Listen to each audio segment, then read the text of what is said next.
Halo kelas 12, sekarang kita akan memasuki sifat koligatif larutan yang terakhir, yaitu tekanan osmotik.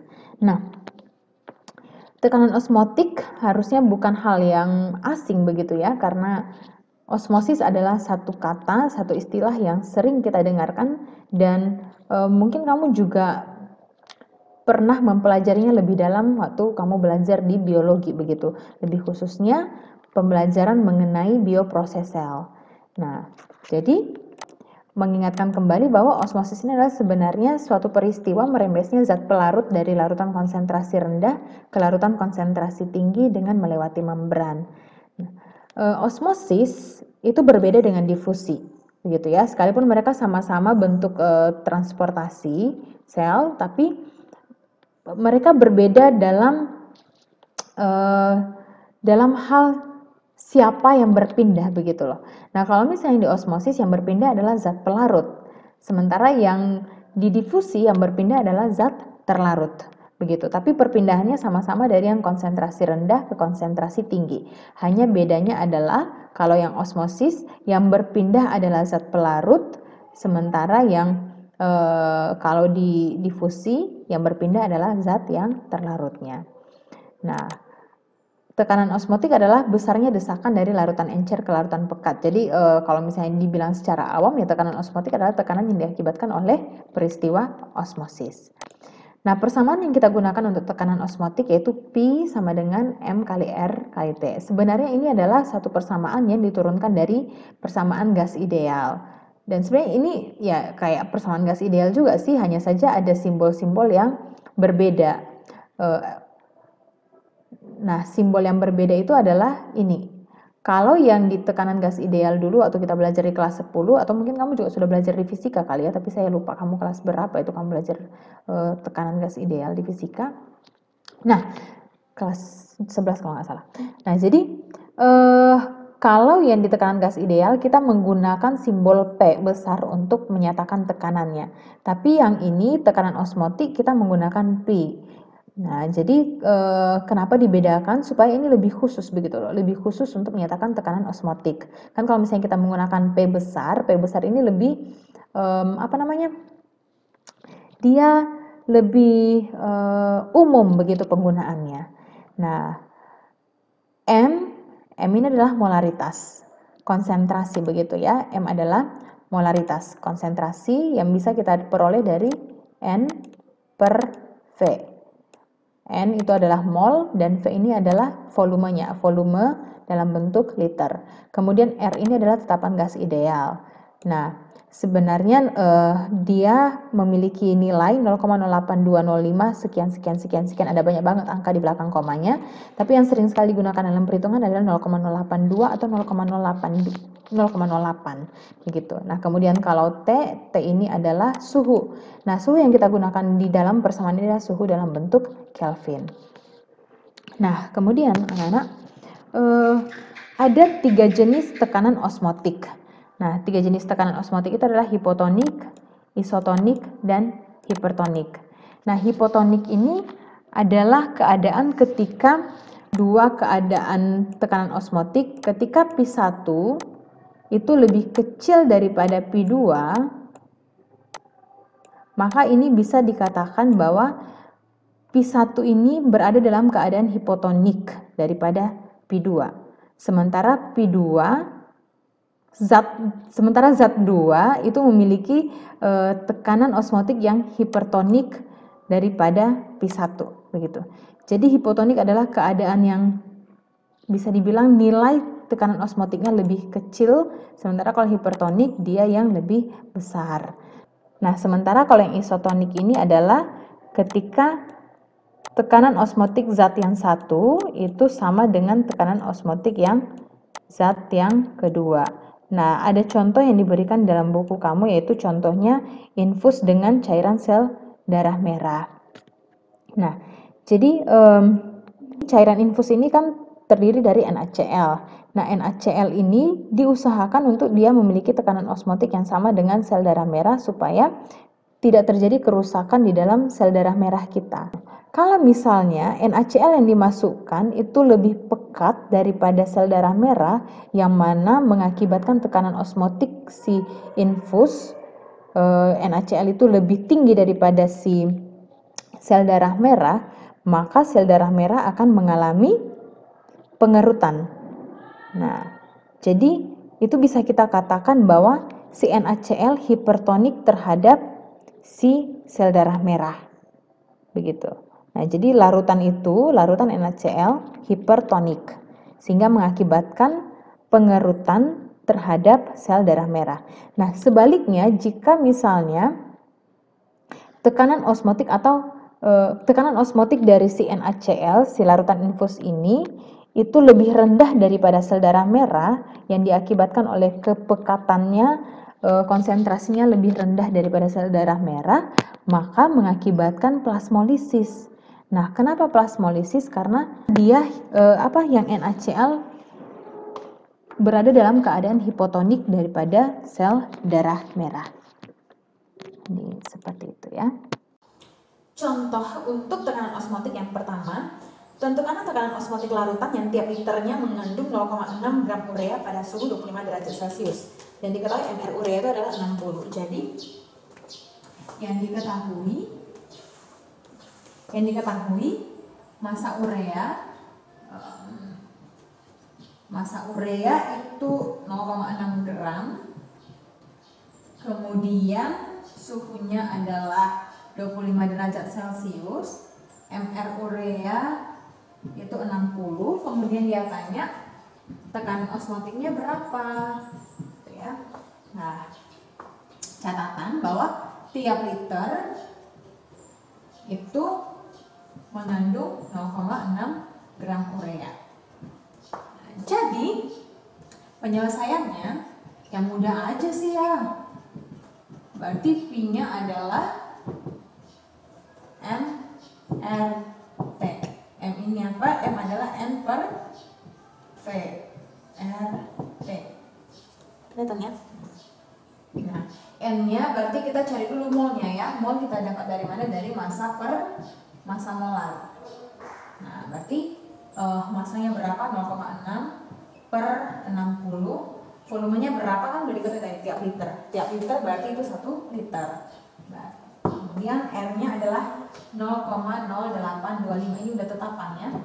Dan suhunya harus dalam bentuk Kelvin. Jadi kalau misalnya ada 25 derajat Celcius, maka kita convert ke Kelvin dia menjadi 298 Kelvin. Nanti kita kalikan dengan 298. Nah, hasilnya menjadi 0,25 atm, atau kalau kita konversi ke milimeter raksa dia menjadi 186,85 mm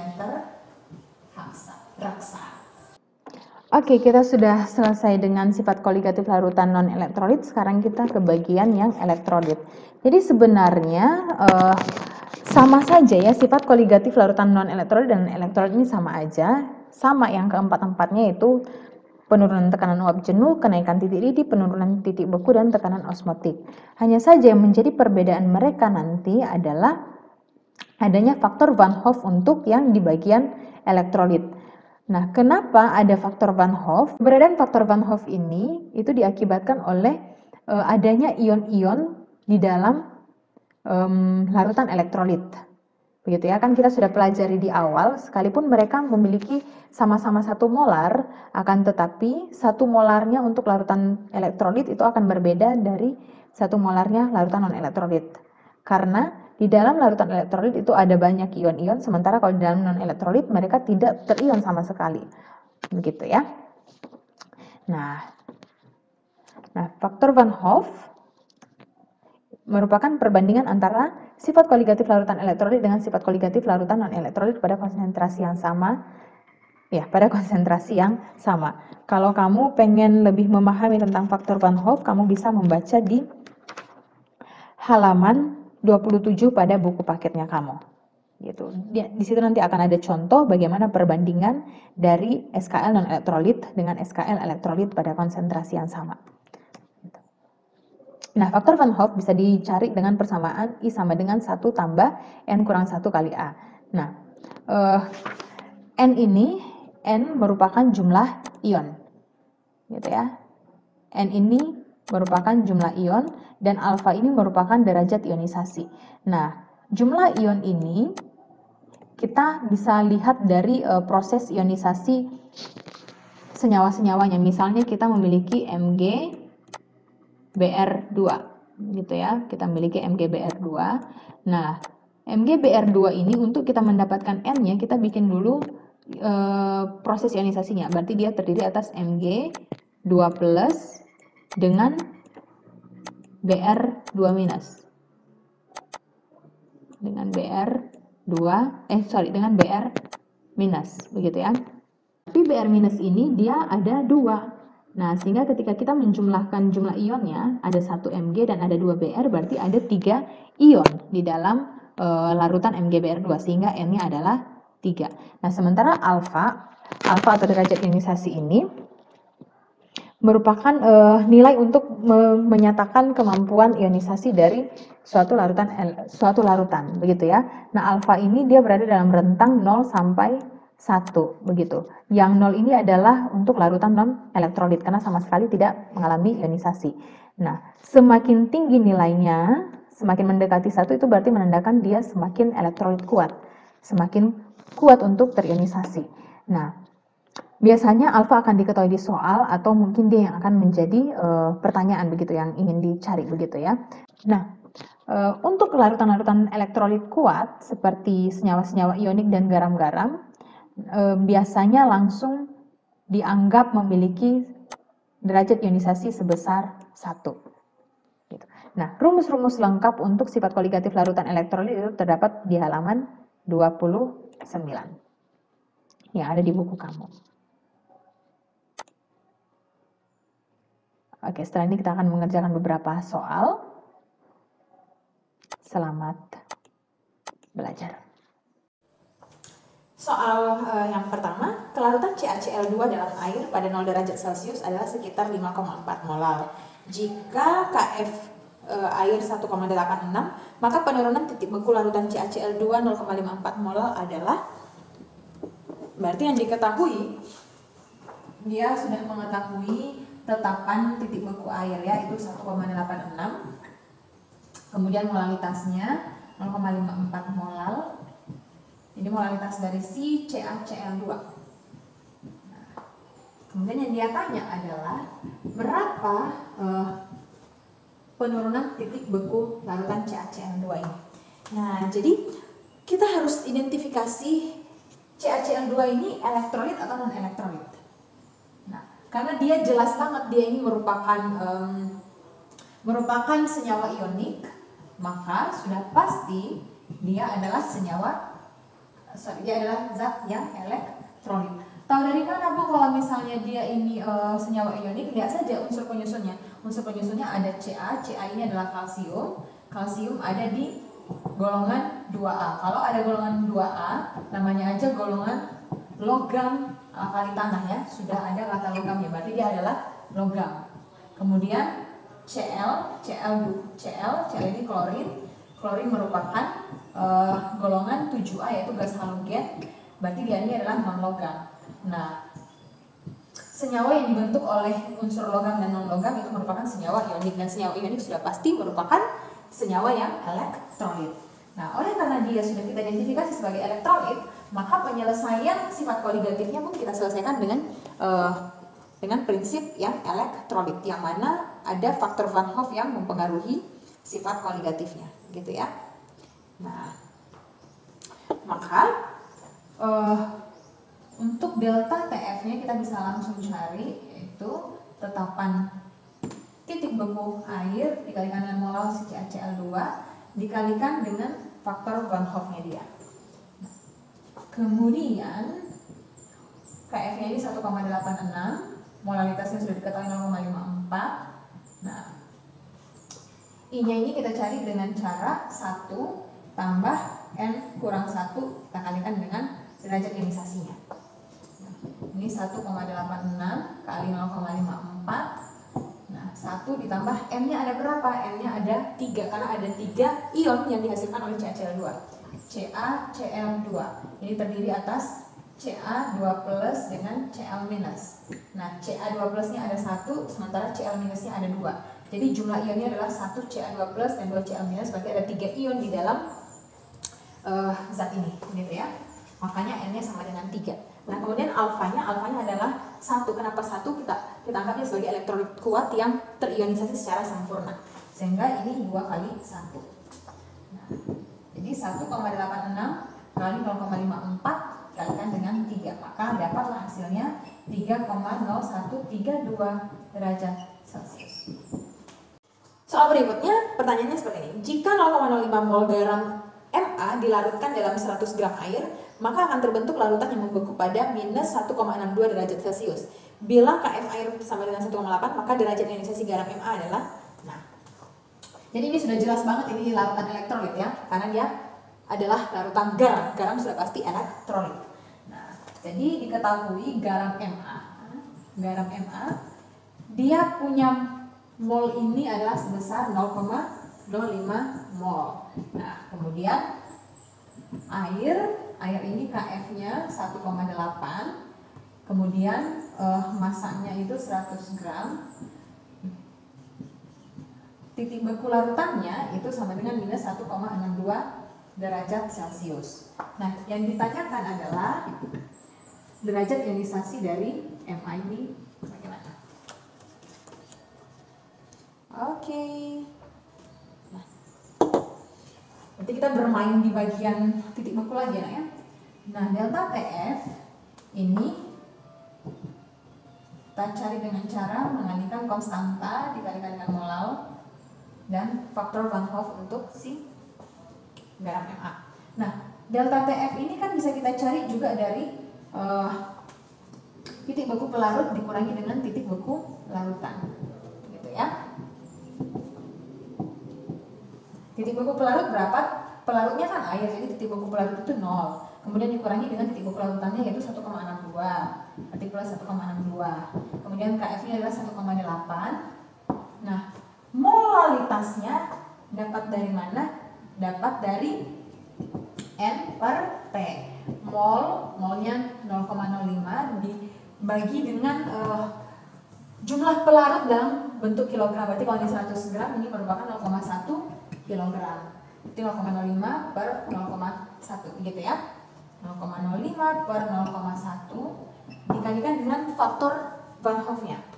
Nah, faktor Van Hoff-nya ini 1 ditambah N kurang 1, N-nya ada berapa? Kan garamnya Ma, berarti M plus dengan A minus, berarti ada 2 ion. Sehingga N-nya sama dengan 2 gitu ya. Berarti 1 ditambah 2 kurang 1 dikali dengan alfa, berarti ini kita anggap aja 1 tambah alfa gitu ya. Nah, ini 1,62, kemudian ini 0,9 kali 1 tambah alfa. Nah, setelah ini kita bagikan dengan ini dapat hasilnya 1,8, itu sama dengan 1 tambah alfa. Berarti alfanya atau derajat ionisasi dari garam Ma-nya itu adalah 1 dikurang Berarti 1,8 dikurangi 1 itu adalah sebesar 0,8. Selesai. Soal yang terakhir, untuk membuat larutan urea sebanyak 200 ml yang isotonik dengan larutan NaCl 0,1 molar, diperlukan urea yang memiliki MR60 sebanyak berapa gram? Jadi yang diketahui adalah tekanan osmotik dari NaCl itu isotonik dengan tekanan osmotik dari urea. Nah, NaCl ini dia memiliki molaritas sebesar 0,1 molar. Nah, kalau misalnya urea, dia volumenya 200 ml, kemudian MR-nya 60. Yang ditanya adalah massa dari urea. Nah, jadi penyelesaiannya kita berangkat dari pahaman P NaCl sama dengan P urea. Nah, tapi kita harus hati-hati di sini. Perumusan P NaCl itu berbeda dengan P urea. Kenapa? Karena NaCl merupakan elektrolit, sementara yang urea ini merupakan non-elektrolit. Nah, jadi perumusan untuk yang si NaCl itu kita menggunakan M, R kali T dikalikan dengan faktor Van Hoff-nya. Sementara kalau misalnya yang Korea, dia molaritas dari R kali T. Nah, di sini kita anggap bahwa suhunya sama begitu ya, sehingga suhunya bisa kita nggak hitung, kemudian tetapannya juga sama, sehingga pada akhirnya yang berpengaruh hanya molaritas dengan faktor Van Hoff-nya. Nah, molaritas dari si NaCl sudah diketahui yaitu 0,1. Kemudian faktor Van Hoff-nya adalah 1 dikurang N kurang 1, N-nya si NaCl 2, berarti 2 kurang 1 itu 1 ditambah N kurang 1 kali alfa. N-nya adalah 2, berarti 2 kurang 1 dikali dengan 1. Sehingga kita bisa dapatkan bahwa faktor Van Hoff-nya adalah 2. Sama dengan, nah, molaritas dari si urea, molaritas kita dapatkan dari mol per volume. Nah, jadi molnya ini kita peroleh dari masanya per mR. mR-nya tadi sudah diketahui yaitu 60. Kemudian volumenya adalah 0,2 liter. Nah, jadi berapakah masanya? Berarti masanya adalah 4 kali 10 pangkat minus 2 dikalikan dengan 60. Sehingga nanti akan diperoleh masanya yaitu sebanyak 2,4 gram.